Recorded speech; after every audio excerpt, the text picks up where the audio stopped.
आदेश आदेश, जय महाकाल जय महाकाली।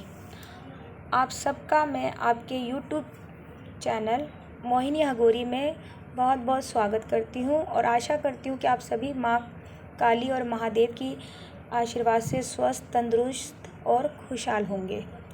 आज मैं जो जानकारी लाई हूँ कि साधना में सफल अगर आप होना चाहते हैं तो कौन सा उपाय करें, कि साधना में अगर आपको सफल होना चाहते हैं तो आप क्या उपाय करें। तो इस चीज़ पर मैं आज जानकारी लाई हूँ क्योंकि कई लोग तंत्र मंत्र की साधनाएं कर रहे हैं लेकिन उनको सफलता नहीं मिल पाती,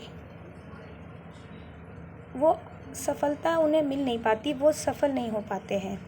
तो इस वीडियो में आपको असफलता से सफल होने के कई मैं ऐसे उपाय बताऊंगी, कई ऐसे टिप्स बताऊंगी जिसको अगर आप अपनाते हैं तो आप 101% सफल होंगे। लेकिन इसके लिए मैं आपको एक बात बोलना चाहूँगी सबसे पहले कि अगर आप तंत्र मंत्र की साधनाएं कर रहे हैं या किसी भी तरह की आप साधनाएं कर रहे हैं तो सबसे पहले आपका गुरु होना बहुत ज़रूरी है। और दूसरा मैं आपसे बोलना चाहूँगी कि आपको आपके अंदर उस चीज़ को लेके लगन और कड़ी मेहनत होनी भी ज़रूरी है, क्योंकि कई लोग साधनाएं करते हैं लेकिन फिर भी वो असफल हो जाते हैं। तो इस चीज़ को लेकर आपको हिम्मत नहीं हारनी, ना तो निराश होना है। क्योंकि देखिए क्या होता है कि कई बार हम किसी काम को करते हैं, हम उसमें असफल हो जाते हैं, फिर हम क्या उस काम को करना छोड़ देते हैं?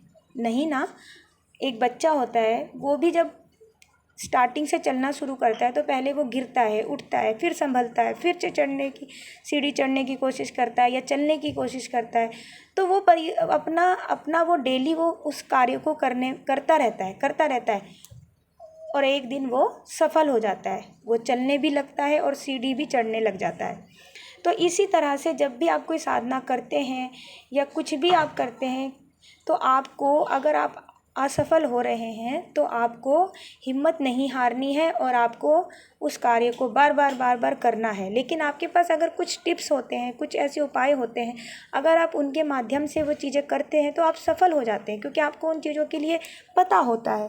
तो आपको सबसे पहले खुद को आपने क्या करना है, आपके अंदर उस चीज़ को लेके मेहनत भी होनी चाहिए और लगन भी होनी चाहिए। और साथ ही अगर आप कोई साधना करते हैं, कुछ तंत्र मंत्र की साधनाएं करते हैं या वैसे साधनाएं करते हैं तो आपको आपके पास आपका गुरु होना बहुत ज़रूरी है।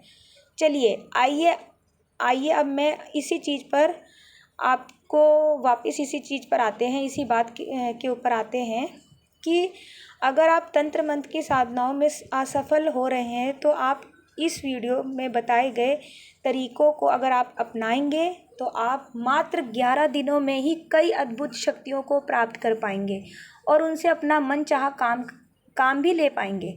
इस वीडियो को आप पर ध्यान से और पूरा देखना, परंतु आप हमेशा एक बात का ध्यान रखिए कि आपके पास गुरु ज़रूर होना चाहिए जब भी आप कोई साधना करते हैं, ठीक।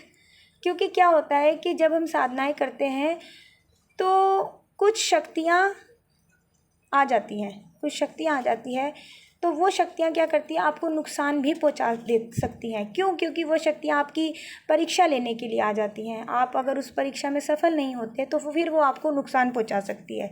अगर गुरु का हाथ आपके सर पर है तो फिर आपको कोई नुकसान नहीं होता, ठीक। अगर आप साधना कर रहे हैं या साधना क्षेत्र में उतरने के लिए, इसलिए आप सबसे पहले एक अच्छे गुरु धारण कीजिए। अब बात ये आती है कि आजकल ऐसे अच्छे गुरु मिलने बहुत मुश्किल है। फिर भी अगर आप साधना कर रहे हैं तो अगर आप साधना कर भी रहे हैं तो आप सबसे पहले आपको क्या करना है कि अपने अंदर शुद्ध भावना लानी है, अपने मन को शुद्ध करना है। आपको साधनाएं आप कर रहे हैं लेकिन आप किसी का बुरा मन में चाह रहे हैं, किसी का छल कपट आपके मन में है, तो फिर शक्तियाँ रुष्ट हो जाती हैं। तो आपको सबसे पहले क्या करना है कि आपके मन को भी शुद्ध होना चाहिए, आपका अपना मन शुद्ध होना चाहिए। आप किसी के प्रति कोई भेदभाव ना रखिए, के लिए आप कोई मन में छल कपट बुराई ना रखिए। अगर कोई आपके साथ बुरा करता है तो कोई बात नहीं, आप उसे करने दीजिए। अगर आप किसी भी शक्ति की आराधना करते हैं तो अगर आप गलत नहीं हैं, फिर भी कोई इंसान आपके साथ बुरा करता है तो आप अपनी शक्ति से बोलिए कि ठीक है, मैं गलत नहीं हूँ, सामने वाला मेरा गलत कर रहा है, तो भगवान आप उसको अपने आप सज़ा देगा। क्योंकि हम इंसानों की इतनी हैसियत नहीं कि हम किसी को सज़ा दें या कुछ ऐसा, है ना। तो इसलिए हमें किसी का बुरा मन में नहीं सोचना है और हमें अपने आप से शुद्ध होना चाहिए, अपने मन से शुद्ध होना चाहिए, अपनी सोच से शुद्ध होना चाहिए और दूसरों के भले में ही रहना चाहिए। अगर कोई बुरा भी करता है फिर भी आप भला कीजिए, देखिए शक्तियाँ आपसे कितनी जल्दी प्रसन्न होंगी। अगर कोई मान लो आपको बुरा भी कर रहा है तब भी आप उसके साथ बुरा ना करके आप उसका अच्छा कीजिए, तो देखिए आपसे शक्तियाँ कितनी जल्दी प्रसन्न हो जाएंगी और आपसे इतना मतलब आपके पास खिंची हुई आएंगी। कुछ आप अपने जो मैं आपको टिप्स बताऊंगी आप उनको मानिए और उस तरह से आप आराधना कीजिए। अपने मन को शुद्ध रखिए, अपनी भावना को शुद्ध रखिए दूसरों के प्रति, ठीक है। तो अब मैं आपको बताती हूँ वो क्या उपाय, वो क्या टिप्स हैं जिसको आजमाने से आप अपनाते हैं और साधनाएं करते हैं तो आपको सफलता 101% मिलेगी।